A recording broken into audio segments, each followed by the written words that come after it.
mai phù phù đây là hàng bên đây đó phù phù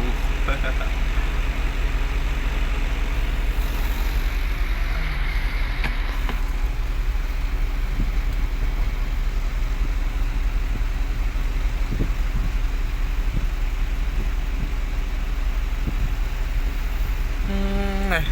chung với Sơn La Việt Nam và xe mà Sơn bao Sơn chạy đây đang chạy luôn đâu này lan bong ôn căm chia dân rồi ta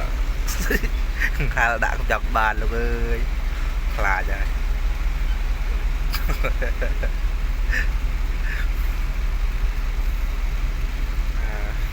thằng hào miền này này bia đập một bật tiết đi ở chút mua không chẳng mua khăn ngọc kiểu đi phải xem xin chạy cho năm ngày là kịch đấu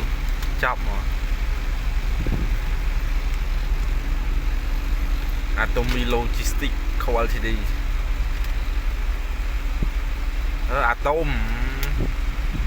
Atom Logistics